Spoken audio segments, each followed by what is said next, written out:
Thanks again to everyone for showing up today. We look forward to going in. I'm really going to be here to talk to you about photo papers and how you want to sort of take some of those beautiful files that you've created and get them off your computer and printed. So again, my name is Eric Luden. I'm the founder and owner of Digital Silver Imaging, and I'm with my good friend Veronica Cotter, who used to be a sales rep for a company called Oriental Photo. Some of you darkroom fiends will remember that great paper. Veronica and I then spent 13 years working together at Ilford Photo, and through the whole sort of transition as a photo company, kind of embracing digital and what happened in that whole area. And I left Ilford in 2008 and started Digital Silver Imaging, and Veronica is now at one of our favorite paper companies, which is called Hahnemühle, and I'll let her talk about that in a little bit. As I mentioned before, you know, I think if you were an analog photographer, you really had no choice but to print. You know, if you just shot film and looked at film, you really had no, you know, the end game was making prints. You went to a darkroom, or if you were printing color, you went off to a photo lab, but you always had a physical object in your hand. And I think the the downside of digital is we all become a little overwhelmed. We can take so many more pictures, and our hard drives store more and more space, that sometimes when I talk to people about getting prints made, they're like, they just feel intimidated. Like, I don't know what to print. So really our goal today is not a therapy session in helping you print more, but really just to talk about the joys and the beauty of printing and why it can help you sort of make that final decision. You know, when we look at images on our screens, or certainly on an iPhone, that are impossible to calibrate, they always look pretty good. Making that final choice to get something printed is hugely important. So I wanted to kind of talk a little about the evolution of what happened with printing and why I think that it's changed a little bit. So certainly kind of into the 90s and early 2000s, you know, as we got digital cameras, we know that printing really slowed down. Most people were, you know, trying to invest in maybe a home color printer, or they were sending things off to like a Snapfish or something to try to make prints. And certainly with the evolution of Canon and Epson inkjet printers and some HPs and some of the others out there, home printing certainly picked up and made it easier for people to start making prints at home, so that they could actually start looking at prints again. Because really, when you hold a physical object in your hand and look at kind of what you've done, to me, it's a far more enjoyable experience than a whole bunch of people huddled around a monitor. You know, take the experience of going to a gallery show or going into a coffee shop that has really nice photographs on the wall. You know, looking at prints is just like a group experience. It's just a far better way to enjoy looking at images. So one of the things that, you know, that certainly happened was that for a lot of people is that whether they were printing in black and white or colors, that they were sending their prints off to photo labs that were using either Kodak or Fuji paper. And certainly one of the problems with photo printing is the archivability and kind of the longevity of, you know, these color print papers. And you know, you can all attest to pulling out some color prints from a drawer and noticing the colors have shifted, they've faded, they've lost contrast over time. And we have a paper on our website about kind of longevity, and both Fuji and Kodak in their information talk about like 12 to 18 years at the most, in some cases less, that you'll begin to see some fading or shifting in colors.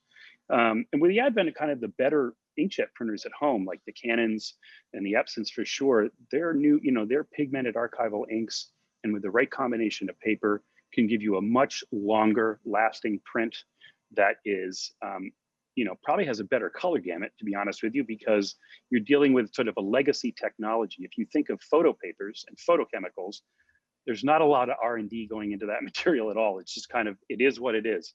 But companies like Hahnemühle and Epson and Canon are constantly improving papers and inks and printers. So that's really where the opportunities lie. So if you're sending your files off to photo labs, you know, and getting a whole bunch of smaller prints to make some evaluations, that's fine. But I would encourage you, when you go to make more prints that you want to print and hang up on your wall or frame or give to people, or if you're in a show, it's really wise to sort of think about, how long are these going to last? What's the archivalness of the paper and printer that I'm using? So So in terms of like that whole sort of photo based thing, I think what would be good is to sort of, I want to turn it over to Veronica here as we sort of move into the different paper options, because if you're used to sort of printing in a darkroom or sending things off, you're used to a photo based resin coated paper. And with Hahnemühle, what's really great is they offer a great range of photo papers and fine art papers that, depending on the application, we want to try to help you select the best paper for your application. So again, I turn over to Veronica Cotter, and she'll talk a little bit about the various papers and applications and things like that. Well, and first I want to thank Eric and Andrea for inviting me to join them. I think Eric alluded to it. The three of us have quite a history. We've known each other for close to 40 years.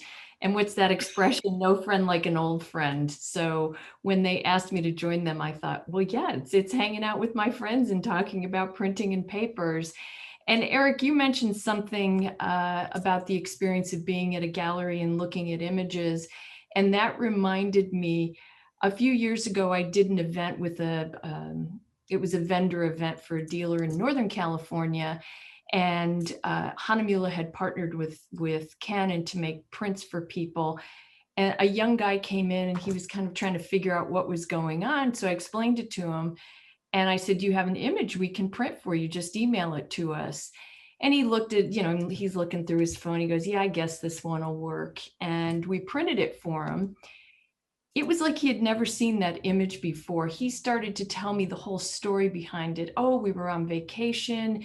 It was the start of the day. We went and had breakfast, then we went for a hike, and this is what we saw. And I'd like to think that it was actually holding that print in his hand that had this influence on him and the recall of the details of his trip. So I am all about the power of the print. And in that presentation at the start of this, I copied ideas around images, and I think two stories around images are extremely fascinating and compelling.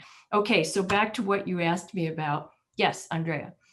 So just before we really get into this, I just wanted to mention we've already had a couple of questions in the chat.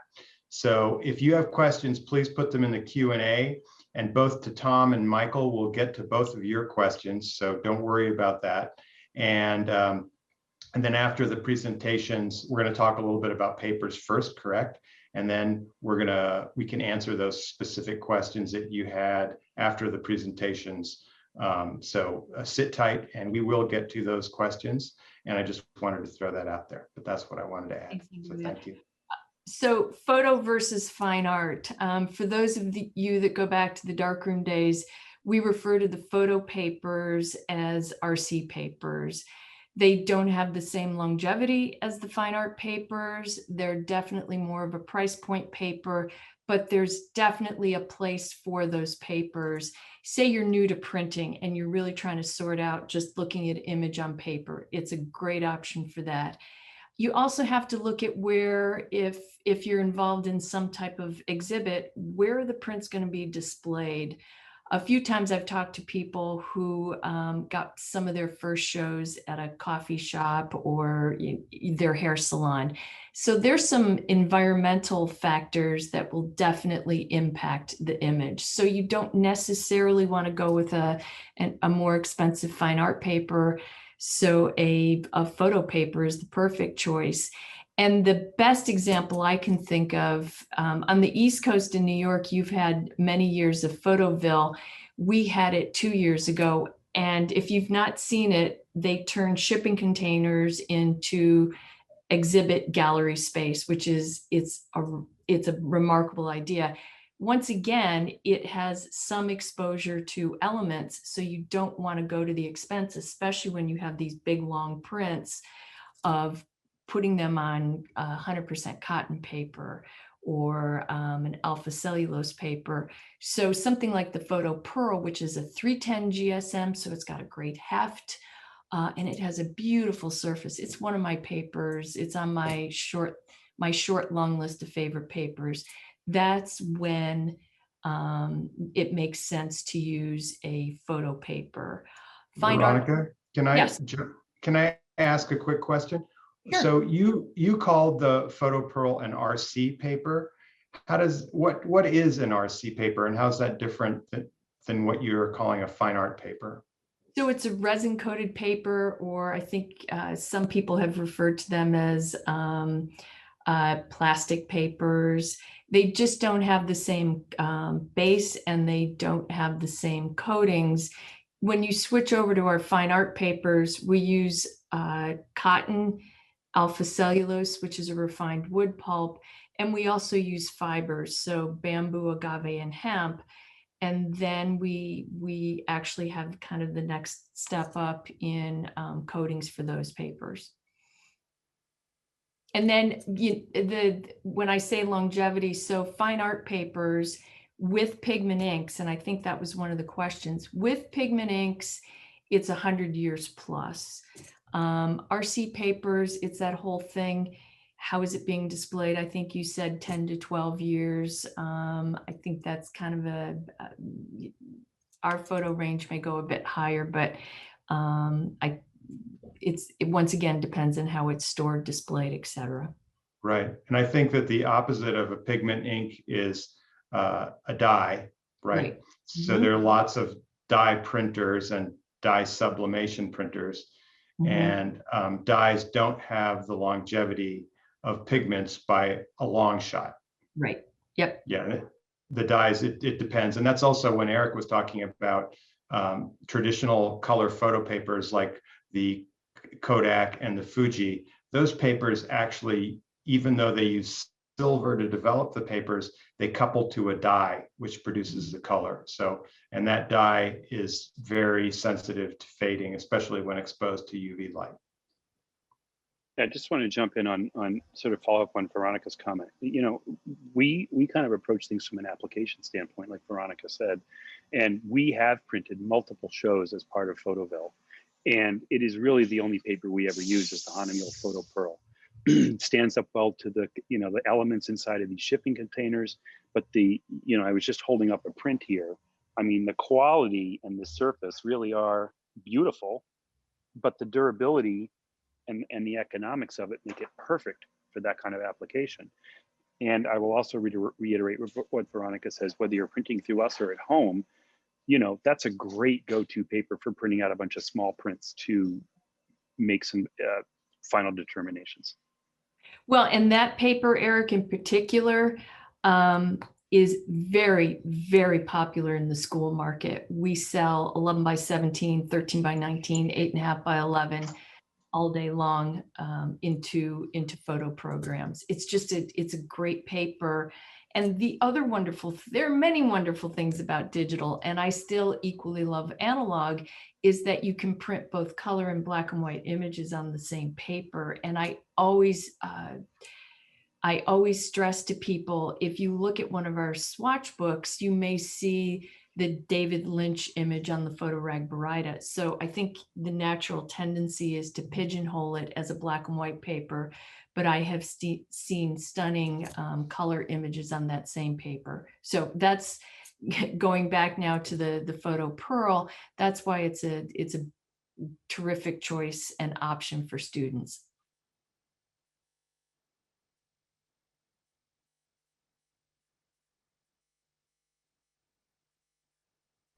Sorry, Veronica, do you want to talk a little more about some of the other papers in the range that gosh. you guys have, you know, in terms of your, you know, I think if we're going to delve into papers on your side, I think we should just talk a little more about if you're not printing photo, you know, then people, you know, our questions then become to people, what have you printed on before? Do you like are you a glossy, semi-glossy, or are you more of a matte, you know, printing matte? And I will say that there is no right or wrong. It really comes down to a personal preference. Absolutely. Absolutely. You know, so do you want to talk a little bit about the kind of the range of fine art papers, both in the semi-gloss and the matte range that you guys offer? Okay, here we go. I mean, someone's probably going to have to cut me off because I could talk about papers for the next 2 hours. When you look, and I think Andrea put the link to our website in, when you look at the fine art category, it breaks down into the natural line, matte fine art smooth, matte fine art textured, glossy fine art, and then canvas. So within each range, there are a series of papers. The natural line, which is the newest, consists of the bamboo, agave, and hemp. They are all sustainably sourced fibers, and we work with suppliers that don't use pesticides. So the bamboo is 90% bamboo, 10% cotton. Hemp is 60-40, and the agave is 70-30. The percentage of cotton that's in there, so when we make paper, as it's coming off the coating machines, the sides get trimmed off. So they repulp that cotton, and that's the cotton that goes into those papers. They're all warmer toned papers. The bamboo is the warmest of the three. The agave and the hemp have the same white point or base tint, but the agave has the most texture. And I'll talk a little bit about texture in the context of agave and then a bit more with the textured range. I thought, coming from darkroom into digital, that texture would soften the image. It does the exact opposite. It gives it a lot of depth and dimension. And the agave, I've had a number of people tell me that it reproduces blacks beautifully, that it has a great Dmax.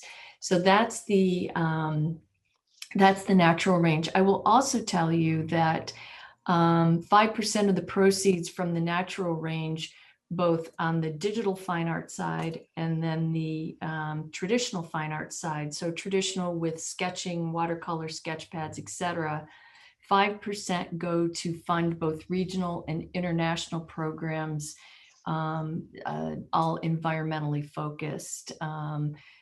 For instance, we support a program for baby elephants in Kenya and to plant trees to stop mudslides in Colombia. So they're beautiful papers. I know that DSI uses a few of them, correct, Eric? Yep, I was just going to pull those out. Oh, am I on mute? No. And there's something about a warmer tone paper that works really well. That's the bamboo, and that's the agave. Bamboo is a little bit smoother, but you can also see that the bottom one is the bamboo is, trying to get that into the view there, a little bit warmer than the agave, but both really beautiful matte papers. And warmer papers are great for skin tones, but I've seen a variety of subject matter in warmer papers. But it really goes back to what Eric was talking about, personal preference. It's an aesthetic choice. So then we go into the smooth papers. Photorag. Photorag's available in a 188, a 308, and a 500. And the Photorag 308 is the most popular paper across all brands worldwide. And anytime you see Photorag in the name of any of our papers, you'll see that it's trademarked.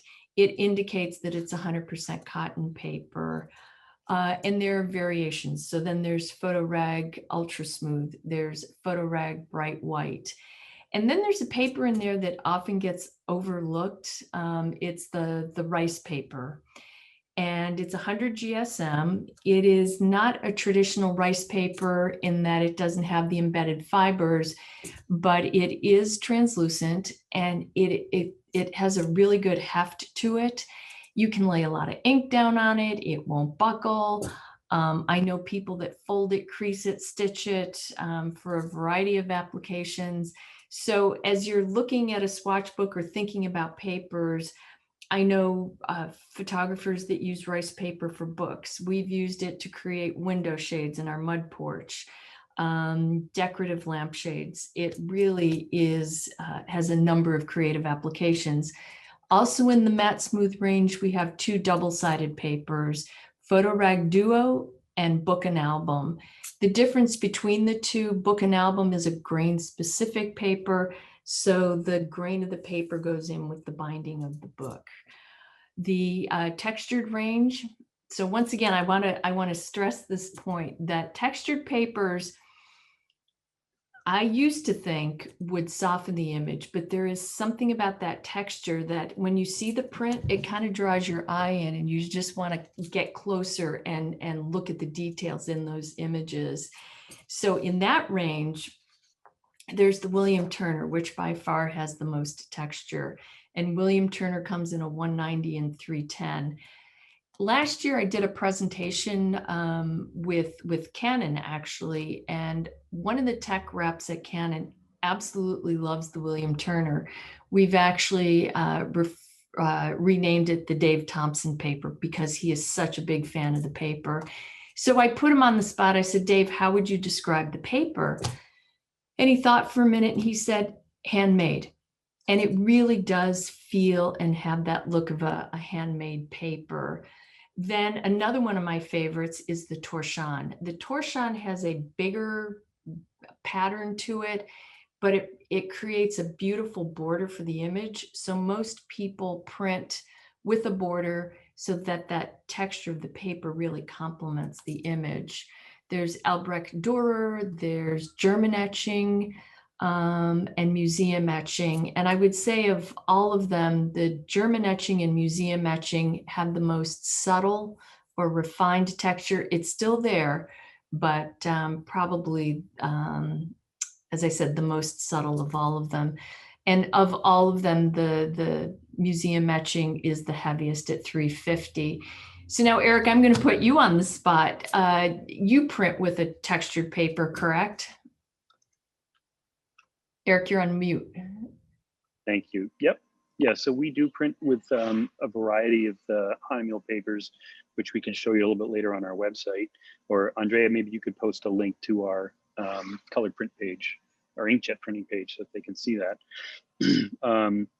Yeah, so we use the museum etching a lot. If people want more of a texture, what we love about the museum etching too is that it's a 350 GSM. So for those of you wondering what that GSM stands for, it's grams per square meter. And basically it's just referring to the weight of the paper. So if you see, the 188 in the photo rag, that's going to be a fairly thin and lighter weight paper, and it's a little less expensive. The 308 is obviously heavier, but the 350 GSM in the museum etching is a really nice heavyweight premium fine art paper that that's how, if somebody says I want a little more texture, that's what we go to. Or now that with the natural line out, we'll recommend the agave. So those are a couple. And I'm sorry, Eric, go ahead. So I was going to say to people, and I'll have Veronica speak to this from their side in terms of offering this. Obviously people say, oh, I don't know what to print on. I don't have a home printer. What do I do? So at Digital Silver Imaging, one of the things that we offer is a print sample promotion.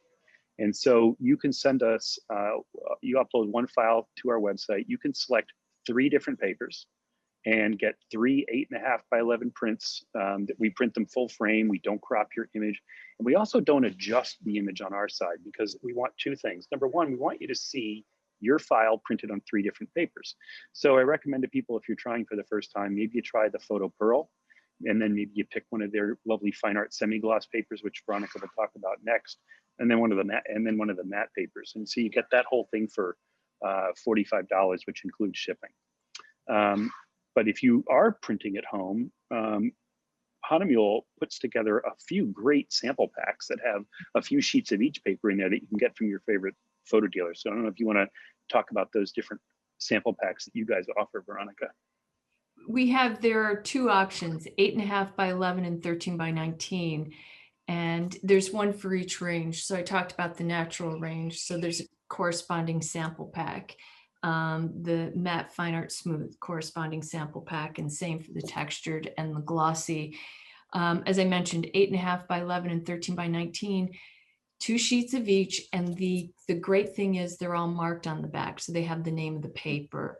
So we always recommend taking 1 or 2 images, printing them out, and put them up in different lighting conditions, look at them different times of the day, and look at them over a course of a couple of days. Your mood may change significantly, and one or 2 may really resonate with you, and that becomes then your paper of choice for that particular image or that particular series. And I can't say that I have a preference for 8.5 by 11 or 13 by 19, although with the 13 by 19, what we do here at home is that we'll print 6 different images. We'll do a portrait, we'll do a couple black and whites, and then we'll do one with really vivid colors. So with one piece of paper, you're looking at multiple images. And if that doesn't work for that particular image, at least you have that reference for the next one. And when I do presentations in person, I have 7 prints, 1 image on different papers, and I'll show someone, say, the PhotoRag 308, because that's always a good place to start. And they'll look at it, they'll pass it around, and we'll talk about the characteristics of the paper. And you can see people beginning to think, this is the paper for me. And then I will pull out something, that same image on a William Turner, and same process. And then I'll usually go with the PhotoRag metallic, just because it is so different. And eventually what they see is that I get it. It's not necessarily the same paper for every image. And I really need to look at a couple. And also, the hardest question, and I'm sure you guys get this as well, someone will show me an image and they'll want me to tell them which paper. I'm always more than willing to give suggestions, but it's such a personal aesthetic that the print promotion that DSI has really is the perfect way to look at your image on paper. Veronica, so yeah. I think that I'm kind of intuiting from a lot of the questions and what's coming up in the chat that people are a little overwhelmed by, you know, the sheer quantity of papers and how to select them. But I know that kind of based on the way that, you know, and I've posted links to Hahnemühle again and to our Inkjet page. We also do silver gelatin printing. I think Eric's going to touch on that too. But I think that a way maybe for people who are a little overwhelmed is if they're on the Hahnemühle site, that perhaps they should also look at the way you've categorized your papers, just like we talked about sooner. So perhaps if it's for an exhibition that's hanging in a gallery, you would want to consider a fine art paper. Like you were talking about earlier, if it's for an area that might have some adverse atmospheric conditions, you might want to look at an RC paper. So I think by looking at the site and kind of narrowing it down by category, that's a good way to proceed. And also considering what color the paper base is, because they vary considerably. Well, and that's the thing. And this is what we call a media sampler. So if you went to a camera store, you'd see there's a 6x8 printed swatch book with all the papers. These are all those same papers. But what I like about this is that it's truly all about the paper.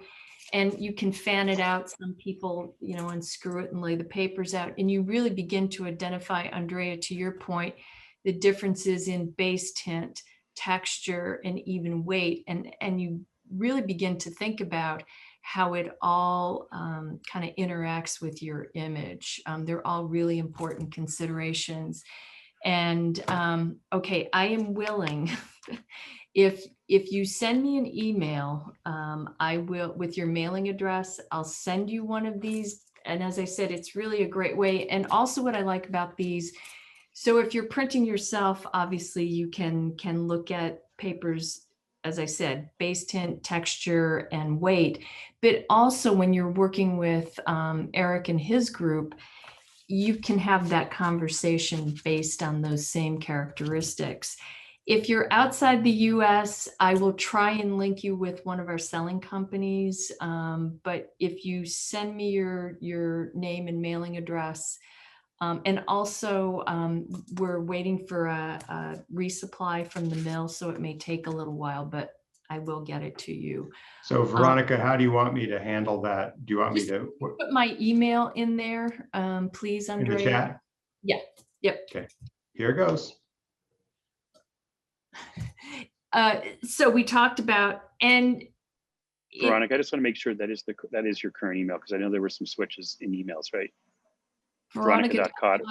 HAHNEMUEHLE.com. That's it. Yep. Great. Thank you. Excellent. So think about it now. We've talked about natural, we've talked about smooth, we've talked about textured. Now we're going to go on to glossy. And this range has the most papers. There is the Fine Art Pearl. There is the Baryta Satin. The Baryta Satin is a slightly warmer base tint. I often refer to the Baryta Satin as kind of the glossy version of bamboo. And the Baryta Satin, it's more of a sheen than a shine. The Photo Rag Satin is a very interesting paper. So it's the only paper in the range that takes the matte black inks. So where the ink goes down, you have a little bit of a sheen. Where there's no ink, it has more of a matte characteristic. It's really interesting. It's kind of a fascinating paper. Photo Rag Baryta, one of my all-time favorites. And Photo Rag Baryta is one of those papers that if someone is transitioning from darkroom to digital, or they're pulling out their archive of negs and looking for some recommendations of something that looks similar to a silver gelatin print, I usually start with Photo Rag Baryta. When you look on the website, it describes it as a high gloss. I don't think it's a high gloss. I think it's more like what we would refer to as an air dried gloss.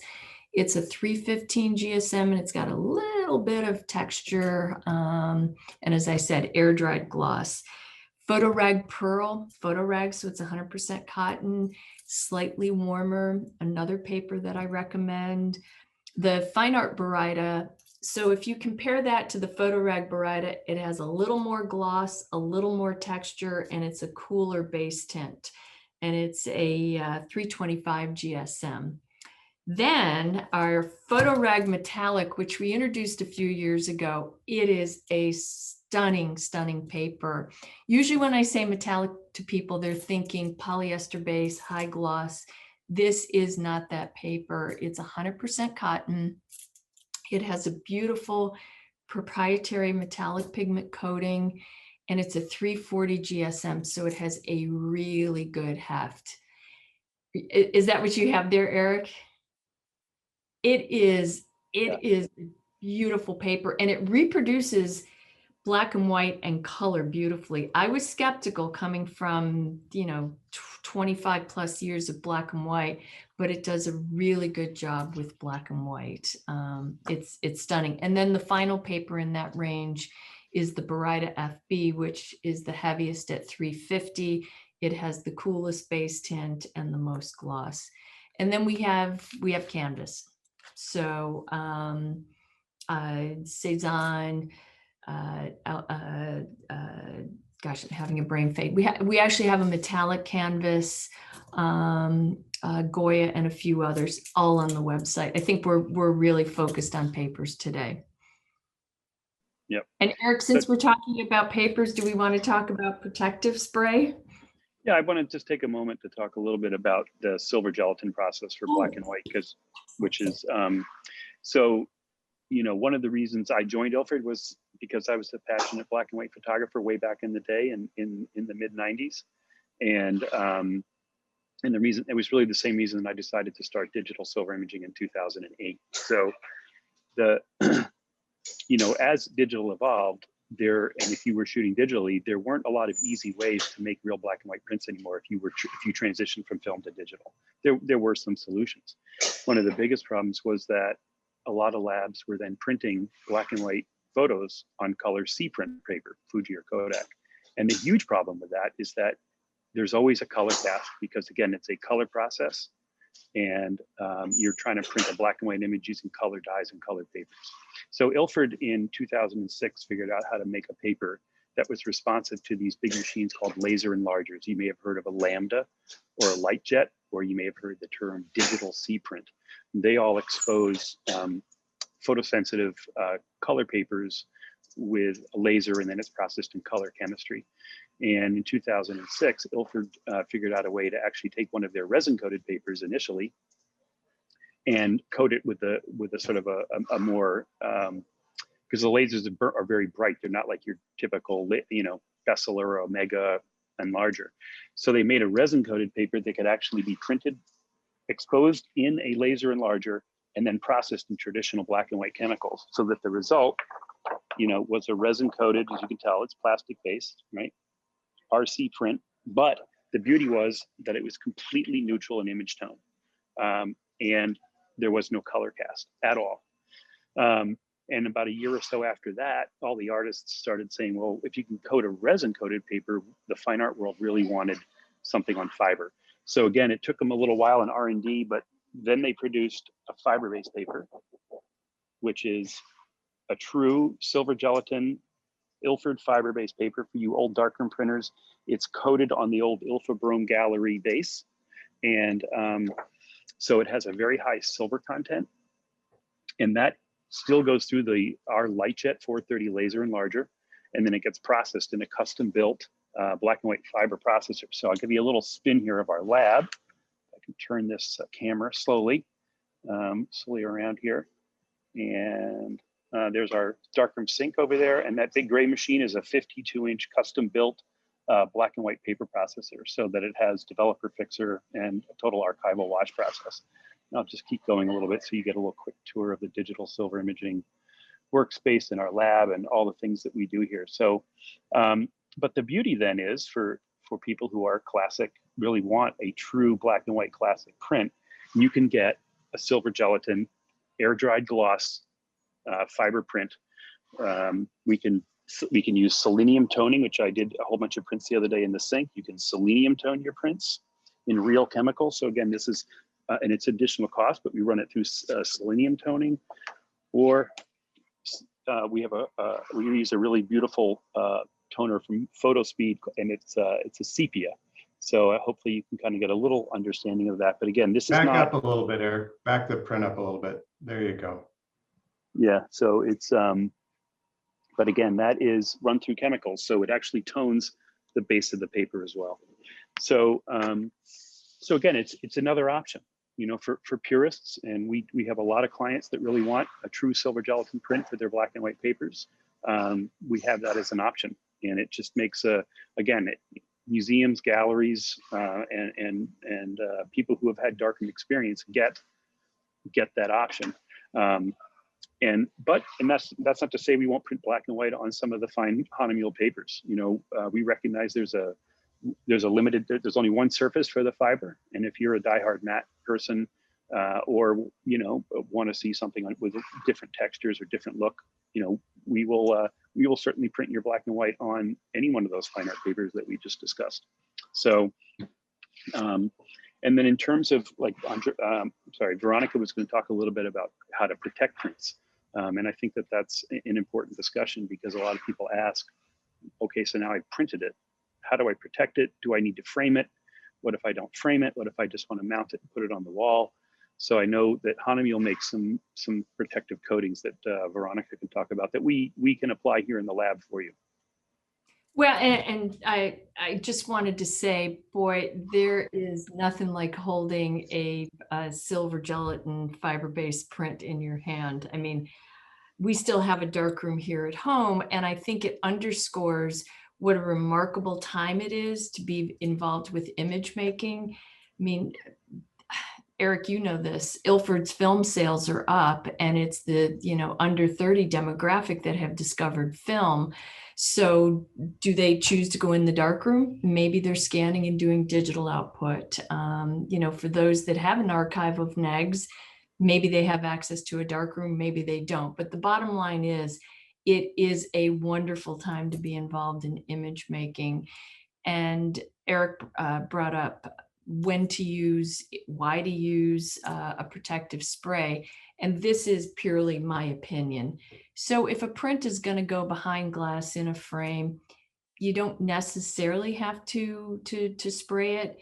But if it's going to be handled, say that you have a portfolio of prints and you're going to portfolio reviews, you'd like to think that most people are going to have gloves on, but if not, there's a chance that they're going to be handled quite a bit. With textured papers, because especially with the William Turner, it's a highly textured paper. So by spraying it, it almost locks the fibers into place. Let your print sit for 24 hours before you spray it. And there are as many methods of spraying as you can think of. So I know a few people that go north, then they go south, then they go diagonal. But if you look at YouTube, there are a number of videos that kind of show different processes, you know, this way, that way, then across that way. Usually, you know, 2 to 3 passes should work. And as Eric mentioned, Hahnemühle does have a protective spray that works quite well and provides extra UV protection.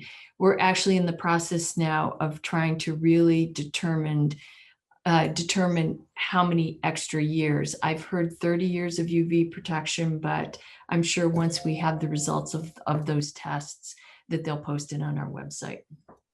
And Eric, you're doing, Veronica, yes. I have a question. How do the sprays, and they come in a variety of types and surface types, correct?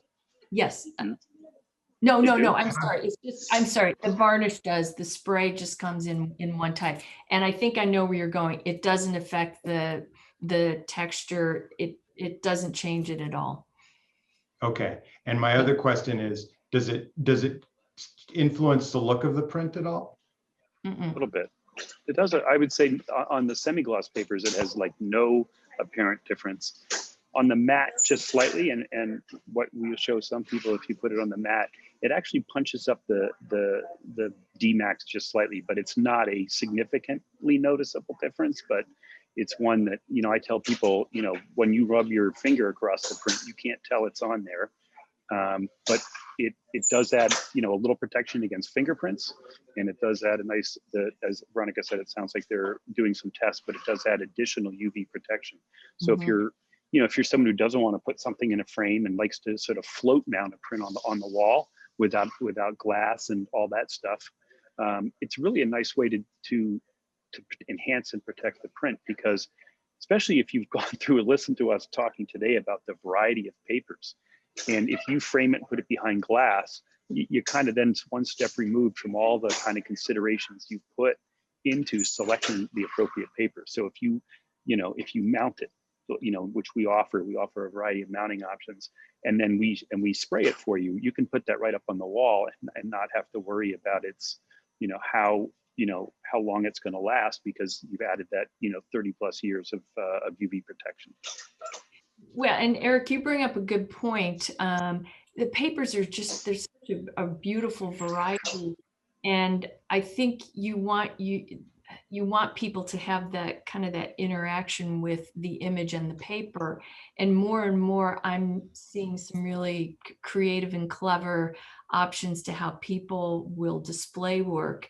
A few years ago at the Leica Gallery here in Los Angeles, an artist had, they were pretty much floor to ceiling prints, and they were on I think it was the William Turner, one of the textured papers, and she used a clip system. And it was interesting to step back and watch how people engaged the work. And to your point, people are floating images, which reminds me, I forgot to mention that 3 of the Hahnemühle papers are available with a decal edge or a torn edge. So that's something that you definitely would want to float. Yep. So I guess what I want to do just quickly, since we're talking about printing and stuff, I'm going to share my screen for 1 second here. I just want to show people, want to remind you about, you know, if you are looking to work with a lab, that we offer the print sample promotion. And if you're printing at home, you know, talk to your favorite, you know, wherever you're buying your inkjet papers and or you know, your camera store or whatever. You definitely want to check out these sample packs from Hahnemühle. So I'm just going to share my screen here. So this is the digital silver imaging site, and we are going to be offering a discount on all of our prints to everybody on this webinar today. It's a 15% discount, which is good through the 26th is what we did.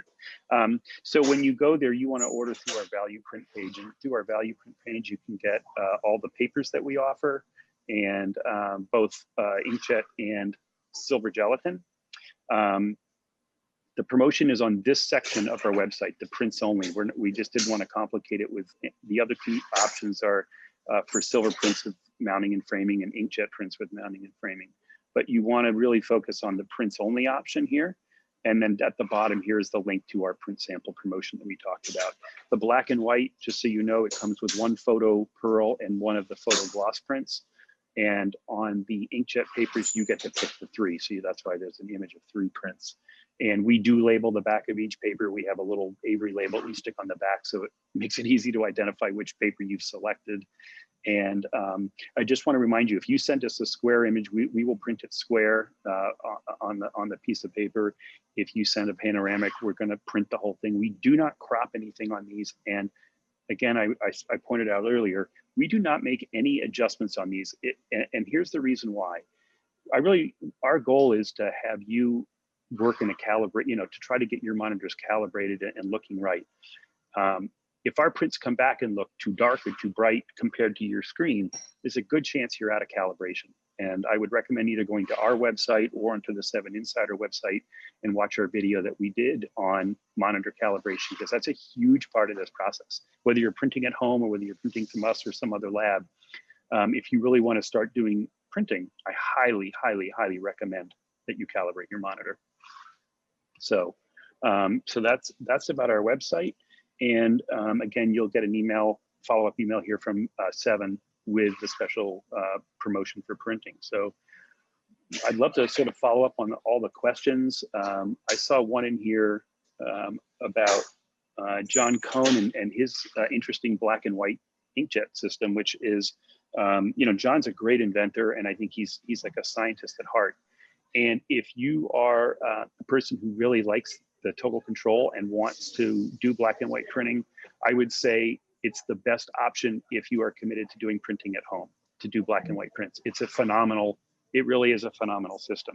That means you have to have a dedicated printer that will void any warranty on it, because you have to sort of rip out the heads that are in there and put in his system. And, but I do believe it's a good system. It just requires a little more babysitting than your normal, than say a straight out of the box Canon or Epson printer. So again, if you're a person who's going to print at home and focus on black and white, if that's the way you want to go, that's fine. I would encourage you to make one of our silver prints, to try our sample promotion, so you'd have something to compare it to. What does a John Cohn print look like compared to a true digital silver imaging fiber print?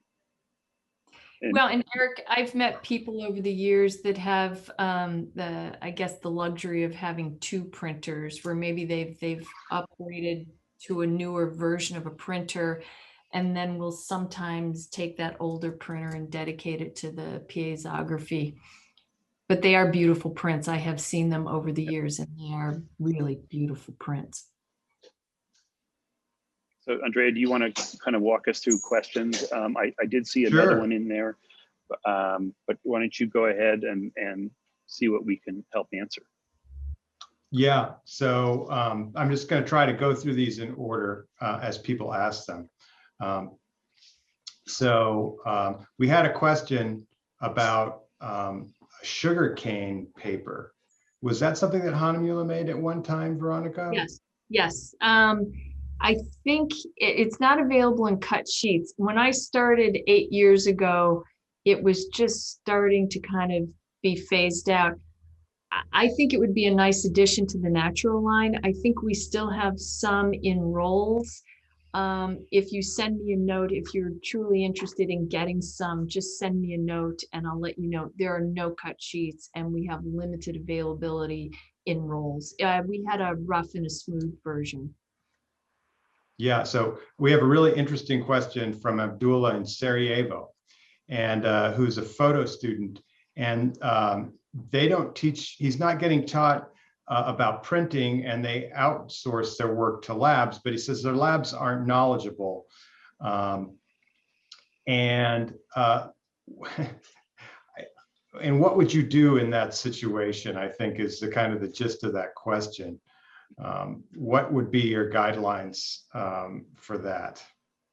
I would, that's a long conversation.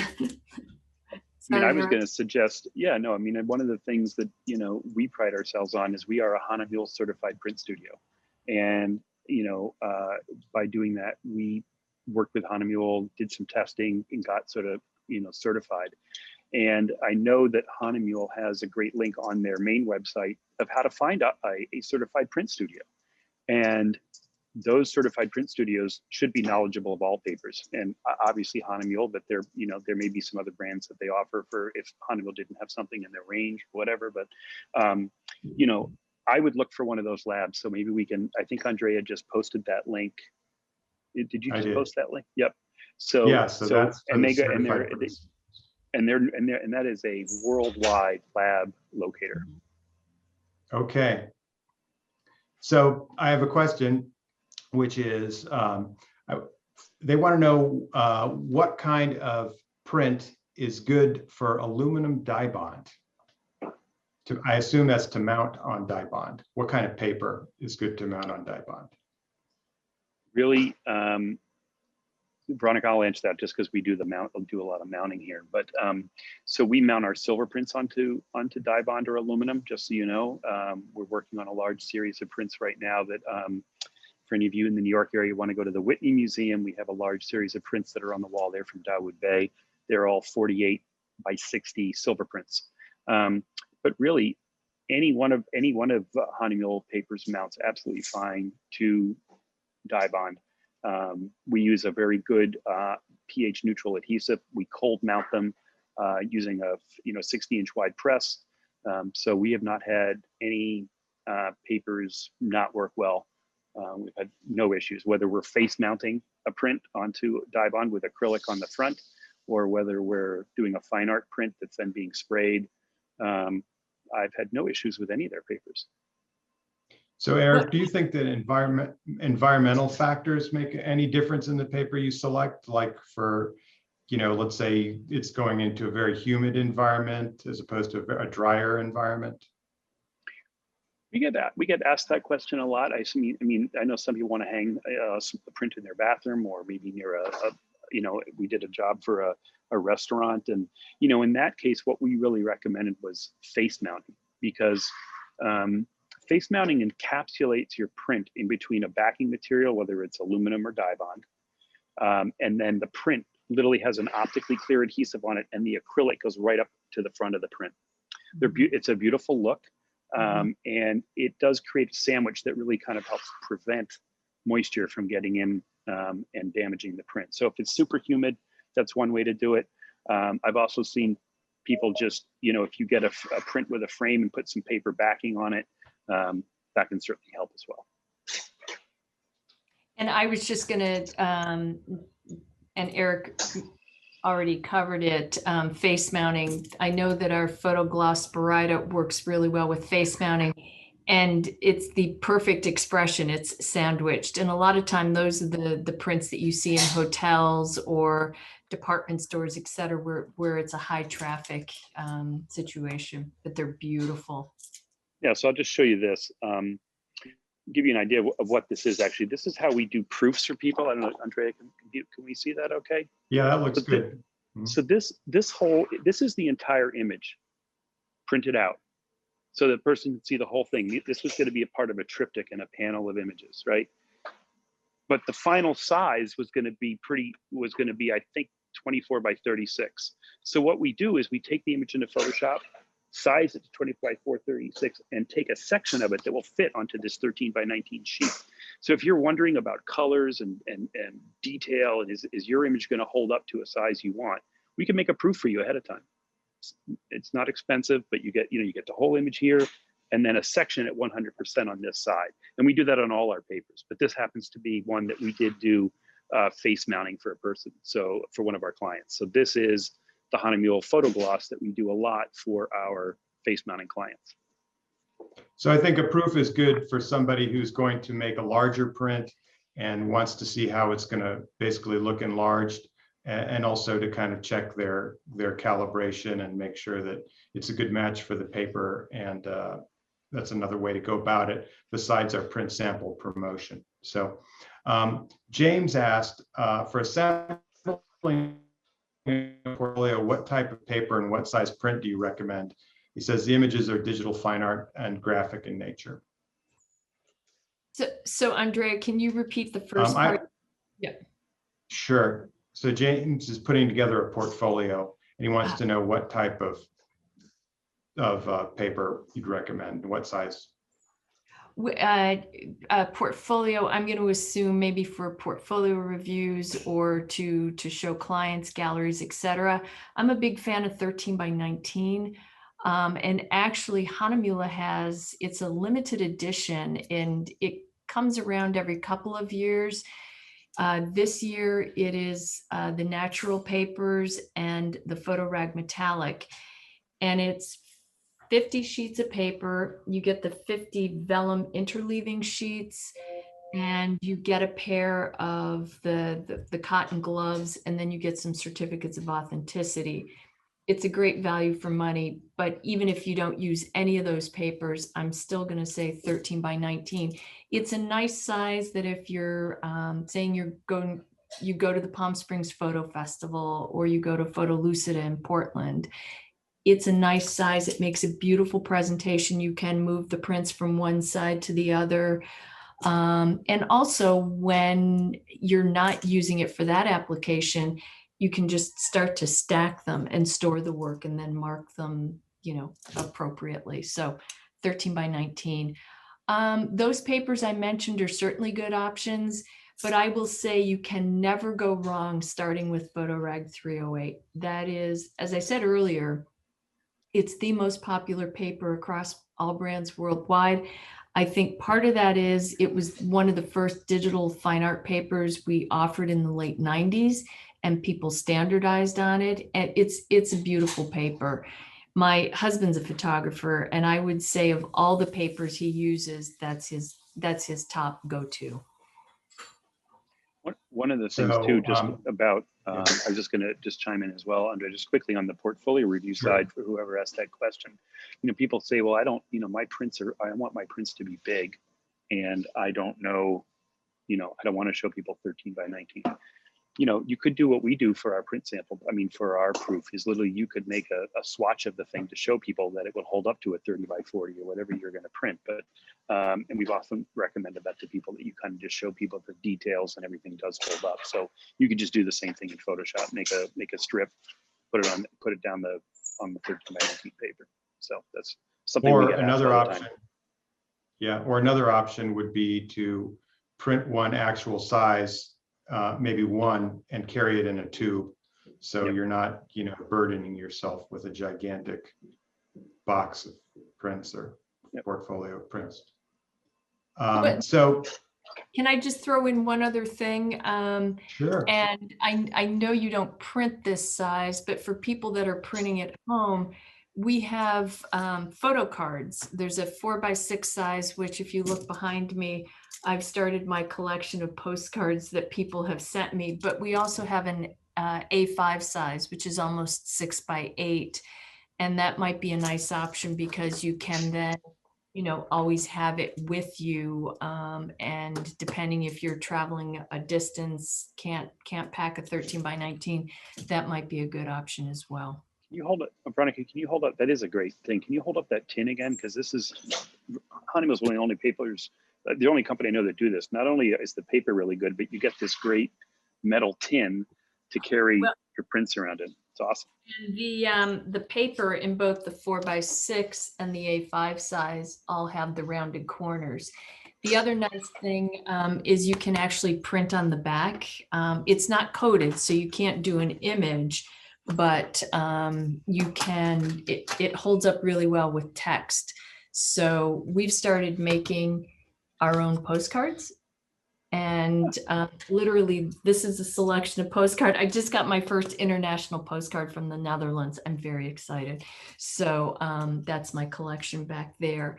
And people use them for promo cards. So they will print their website, social media links. And when they do a portfolio review, or if they're trying to connect with a gallery, or to get work as an intern or an assistant, they put a beautiful image on one side and then contact info on the back. I've seen people send out invitations with the larger size where it's the image on the front and the details of the show on the back. So that might be So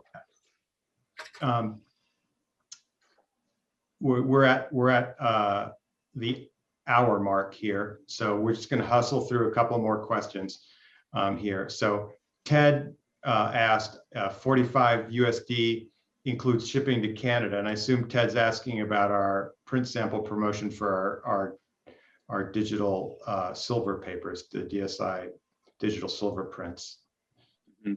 Eric? So we can ship that. So the cost of the paper sample promotion is actually 36, and then with first class postage, we add $6 for US.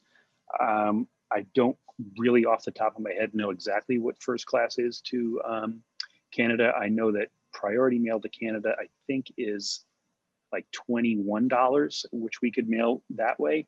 And, first class is, probably somewhere between $10 and $12 because they're 8.5 by 11. It so is. I'm going to assume it's a bit. Yeah, so Ted, just send us an email and we'll get you exact rates. So we have another question, and I'm going to kind of combine this, but Jeffrey asked about the longevity of matte paper with an all black ink set and varnished. And I think we kind of touched on the varnish, but I just want to say that I posted this earlier. I posted a link. We have a post on our site on a blog post called How Long Will My Print Last? And I put that link in the chat. And it's a chart comparing chromogenic C prints and digital C prints and inkjet prints on fine art and dye prints and all that in that article. So that tells you how much they last. But I think that just the question here, I think it's for if you're using a pigment ink like from Canon or Epson or HP on a fine art paper that is acid-free, archival, basically about 200 years. And I don't think, and then the varnish may help a little bit if it's got a UV inhibitor in there, especially if it's displayed. So Andrea, you're talking varnish. We do make varnish, but that's for canvas. Or do you mean spray? I know some people are doing creative things with mixed media where, they'll paint an image and then varnish. So I just wanted to. Right. So the longevity of your print's going to kind of depend on each component part. So I know that in painting varnishes, a lot of them will yellow over time. So depending on the kind of varnish you're using, that might be an issue. So that might be the weakest link in your archival quality of your print. And apropos of sprays, Robert asked, when do you need to use the spray? Which papers? ? Well, it's that thing, if it's going to be handled, I mean, with the glossier paper, they tend to fingerprint. So I would say if it's going to be handled at all, definitely anything in the glossy fine art range. Excuse me. And with the textured papers, to kind of lock down those fibers, especially if it's not going to go behind glass, I'd recommend it for textured. And then for the smoother matte papers, and I'd consider the natural line in that category as well. Once again, if it's going to be handled, if it's not behind glass, it's never a bad thing to spray your prints. Andrea, I was going to ask, go ahead, Eric. I just was looking at some of the questions, and I was going to answer two questions that Ted asked about stuff. One was about piezo printing, and is that a cone print? Piezo print heads is just a technology. So the piezo print head are what people are using today in, advanced fine art inkjet printers. And then Ted, your other question is a great one because it's about paper size. And if you think about paper sizes, they were kind of all geared originally to 4x5 film. 4x5, 8x10 film, 8x10 paper, 16x20, all kind of worked really well for that aspect ratio. So when 35 millimeter came around and became so popular, there really was no photo paper actually that was, proportional to, people say I want an 8x10 print, but they send us a 35 millimeter aspect ratio, which is a 2:3 ratio. So in terms of what happened in the printing world and why our inkjet papers are all kind of odd sizes, is that comes out of the tabloid and the magazine printing world, because that's where inkjet printers started. So 8.5 by 11, 11/17, 13/19, Super B, all these different sizes were all driven by that part of the world. And I will say, going back to Veronica's comment, which is why I'm such a fan of 13/19 as a paper size, is that it prints up an image from a 35mm aspect ratio at 12/18 with a 1/2-inch border all around. So it is, for me, the most ideal paper to print on if you're a big 35mm shooter. And it's big enough, it's just big enough, especially if you're doing a portfolio review, for someone to get a real sense of the image and of the work. So I have a question here. Let's see. Oops, I just lost it. Oh no, from Olga.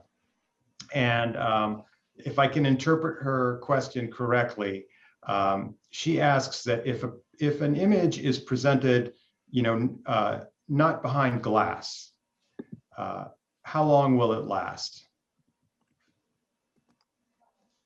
Oh, excuse me, fine art paper with pigment inks, we safely say 100 years, but it's probably closer to the 200-year range. And it's I think that, how is it displayed? How is it stored? But yeah, and I think the question too, again, we kind of go back to the spray. If it's a pigment print, that having it sprayed is a great idea, especially if it's not behind glass, because what you don't want is somebody flicking or some particle of liquid to land on that print, and the sprays will protect it from that. Because if it's not sprayed, then you're pretty much toast. And Charles, Eric and I both put my email in there. Make sure you have the dot between Veronica and Cotter, and that you have the extra E in there as well. Let's see, getting a lot of questions about sprays. Can the sprays be used on dye prints or just on pigment prints? No, you can use it on both. Okay. What it won't work on is anything they will not work on a resin coated base paper. So do not try to spray it on photo gloss or photo pearl, or it won't help it certainly won't help your digital C print, your chromogenic print. They are what they are. So it's only good on the fine art range. Right, absolutely. Yep. Jay asked, what's the advantages of C print over inkjet? And other than C prints are very inexpensive, there really is no advantage. Some people like the way C prints look, but other than that, an inkjet print is a far more superior archival product. For color. For color, right. Let's see. So Jennifer asked, she's struggling to use heavier papers on her Epson P900. And I think, Jennifer, you should refer that to Epson to see if there's a way, and specifically talk to them about weights and tips. And generally I'm sorry to cut in, Andrea. So generally the thicker papers have to be fed, have to be back fed if it's really thick. Yeah. Which there's a slot in the back of most printers for that. And then you also want to go in, and there are some settings for what they call the head gap, which is how far the print head is from the paper. And if you're getting a lot of head strike, meaning that's hitting the edge of the paper, that is a result of that head gap. So that's about as much technology as I can give you on it. But I would if you're still having trouble, I would reach out to Epson. Well, and also, Jennifer, I would also offer to put you in touch with our tech applications specialist, Travis. Before Canon or Epson launch a printer, they send one to him and his counterpart in Germany. So between the two of them, they create all the profiles. So as Canon or Epson launch a printer, simultaneously you can download the profiles. And I have to say, Travis has figured out every iteration of issues with printers. He said to me once, and it made sense, printers are like people. No two are exactly alike. So if you send me a note, if you don't have any luck with Epson, send me a note and I'll put you in touch with Travis. And I'm sure he will make some really useful recommendations. And I just, one other question I saw come in here, Andrea, was to get the 15% discount on our print only offer, stay tuned for an email that will come out from 7 Insider, and that'll come out an email from them. I think that'll go out within the next maybe 48 to 36, 72 hours. I forget how long it takes, but just, you will definitely get an email with that. And then the other question I saw here from Jane is about running a paper through a printer more than once. It's a little tricky, but what you'd have to do is make a template or a page size in Photoshop of the paper size you want to do, and then put an image in one section, print it out, and make another, use the same template, but put an image in a different section and run it through again so that they don't overlap. That's the only way you could do it that I'm aware of.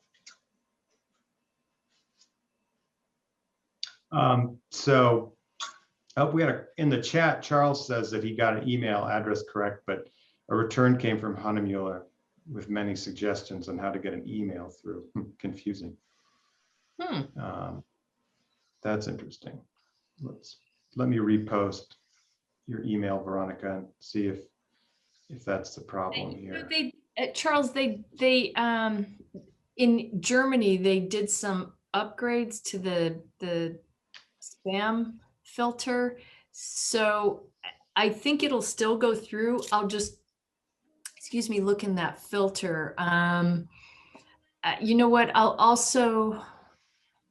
going to put my phone number in. If you don't get through, just give me a call. I'm based in California, but my phone number links to our corporate office just outside Chicago. So that's why it's an 815 number. So I think that, let's see if there's any other questions that we really haven't touched on. I think we've touched on most. Somebody asked if this chat will get saved. And I think that that's a question for David and 7 Insider. So I don't know whether they save the chat or not. But you can always, either contact Digital Silver Imaging or Veronica at Hahnemuller, and we'd be happy to answer any specific questions that you have. So unless, and also questions about how to get the promotion, what you'll do is you'll get a promo code, you'll get a response email, thank you for attending email, everyone that attended the webinar, and there will be a link, hopefully, and a promo code in there. If that doesn't come through to you, again, you can always just send us an email at info@digitalsilverimaging.com, and I'll post that in the chat right now, but that's pretty easy. Can I add one thing that Sure. once again, the three of us have known each other a long time, and we love to talk about photography, photographers, creative applications, and I think it comes down to the importance of the print. And I will tell a story that I tell often. When I was with Oriental, this was probably 1981 at the latest, 82, we sponsored the Ansel Adams workshop. So I got to go, and Morley Bear was one of the instructors. And after the workshop, they had a little gallery show of instructor work, and you had a chance to buy the work. So at the time, I was making less than $10,000 a year. I had almost nothing in my checking account, and I bought a Morley Bear print for $300, maybe it was $350. So I basically drained my checking account. And the reason that my glance is going that way is that print has been there, and I look at it frequently, and it still makes me smile. I still find things in there that I just love to look at. And also it reminds me of that workshop in Carmel and the amazing experience and the incredible people I met, one of whom I am still friends with to this day. So the power of the print is enormous, and I encourage everyone to print, whether it's 4x6 or larger. just print, share work with people. You know, when we used to go to dinner parties, and I'm sure we will in the future, people bring wine, we bring a print. So go forth and make work. Yeah. Yeah. Very, very well said, Veronica. Yeah. And Eric injured himself in the service of printing. So Ted asked that question, what happened to his finger? So to get our customers prints, basically Eric will put his limbs on the line. Yeah, thank you, Eric. Again. Don't do that again. Yeah, we won't. But Andrea, we pretty much gone through most of the Q&A here, I think, right? I think so. Yeah. So, and of course we're at our mark. We're well beyond our mark. So I just want to reiterate what Veronica said about printing. Whether you do it yourself, whether you do it through us or another lab, just try to pick some and make some prints, and you'll sort of easily recognize the difference of what happens when that experience of holding something in your hand versus looking at a monitor.